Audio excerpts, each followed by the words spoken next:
Avec Sabrina et Charles-Antoine, voici l'essentiel du culturel et du sport. Juste avant de passer au repêchage de la NBA, un petit mot sur la LHJMQ ce soir. Il y a certains joueurs qui sont déjà partis pour le camp d'entraînement de l'équipe Junior Canada. Voilà. Là. Je vous parlais du duel entre les Saguenayens et les Tigres. Deux grandes vedettes des Saguenayens, Hendrix Lapierre et Dawson Mercer, ont débuté ce fameux camp qui va durer 51 jours. Il y a 9 représentants de la LHJMQ, je voulais vous le préciser. Donc, ils ne seront pas en action avec les Sags ce soir. On pourrait peut-être les voir pendant le temps des fêtes, le tournoi pour le Canada, qui commence le 26 décembre. Une grosse journée pour un Québécois à qui on a déjà parlé, salut bonjour, qui s'appelle Karim Mané. C'est incroyable, cette histoire-là. Il a immigré au Canada, en fait, sur la rive sud de Montréal en 2016, de Dakar au Sénégal, voilà. Et depuis quelques années, il porte les couleurs des Cheetahs du Collège Vanier à Montréal, dans Ville-Saint-Laurent. Et il a décidé de se rendre disponible pour le repêchage de la NBA qui a lieu ce soir.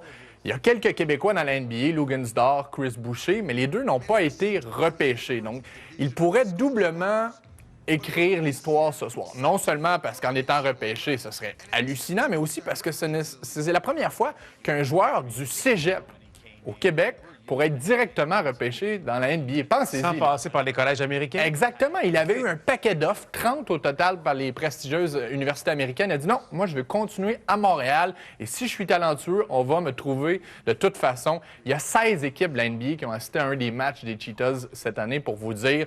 C'est un phénomène physique. On souhaite vraiment qu'il soit appelé, mais il y a seulement 2 rondes dans le repêchage de la NBA. Donc, s'il n'est pas sélectionné, un peu comme Lugansdor, il pourrait être appelé dans les minutes, les heures suivantes comme agent libre. Donc, on lui souhaite la meilleure des chances ce soir. OK. Les équipes masculines à l'Université McGill changent de nom. Oui, ça avait fait quand même polémique puisque dans cette foulée des noms liés à la communauté autochtone et Premières Nations, on avait souhaité à 78 il y a 2 ans qu'on retire le nom des Redmen. Écoute, c'est une des équipes, un des programmes les plus historiques dans le monde du football en Amérique du Nord. C'était l'équipe de McGill cette année. Mais hier, on a annoncé que c'était maintenant les Redbirds. Pourquoi? Bien, on utilisait déjà ce nom dans différents produits dérivés et également sur le logo. Vous voyez l'écusson, l'armoirie de l'Université McGill, vous voyez les 3 oiseaux rouges. Donc, c'est maintenant les Redbirds de l'Université McGill. C'est correct, mais moi, ça me fait un petit pincement parce que c'est mon alma mater. Puis j'ai été un Redman pendant... T'as joué là? Ben c'est oui. vrai, ben oui. Je veux pas t'associer ta carrière au nom, à l'institution, aux anciens. Mais bon. Mais on le voit aussi ailleurs, hein, les Redskins de Washington, les Blackhawks de Chicago. Les logos là, qui sont amenés à changer de plus en plus. Un mot maintenant sur des retrouvailles pour la mascotte Gritty, celle que t'adores.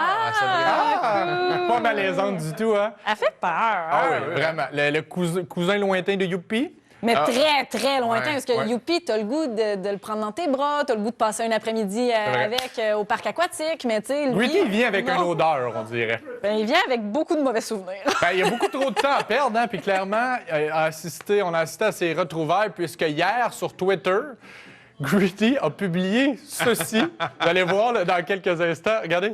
Maman? C'est bon. A trouvé Mais un bon wow!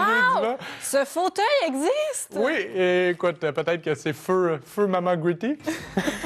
Apparemment qu'on voit jamais le fauteuil et Gritty en même temps.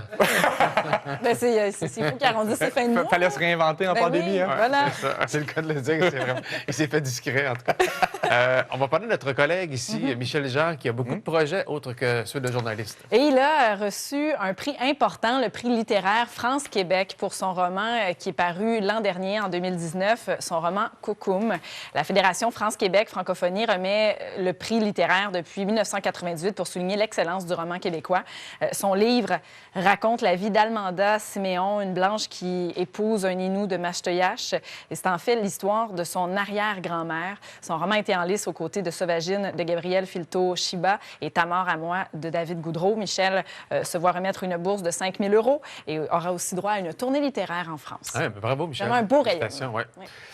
Quand il est venu sur le plateau la semaine dernière, il nous disait qu'il allait enregistrer une chanson de Noël. Il partait ce matin-là l'affaire. Et elle est maintenant disponible. Ludovic Bourgeois qui arrive avec une chanson de Noël. Moi, ce matin, l'arrivée au bureau, là, c'était la féerie à son maximum. J'ai déballé les albums que j'avais reçus.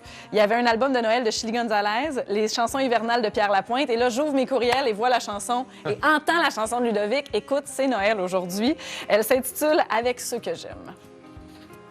Chanson de Noël, c'est un défi de taille. Je pense qu'il est bien C'est arrivé. réussi. Puis il y a Ben tous les petits éléments qu'on souhaite Ah ouais? avoir là, dans une Là, je chanson.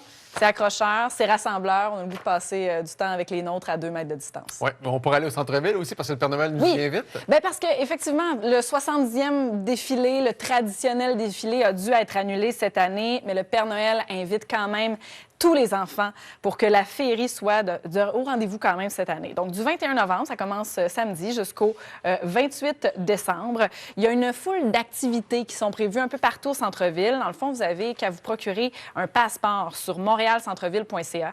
Il y aura des chasses au trésor, des trajets qui vous attendent, des indices à dénicher et surtout beaucoup de cadeaux à gagner.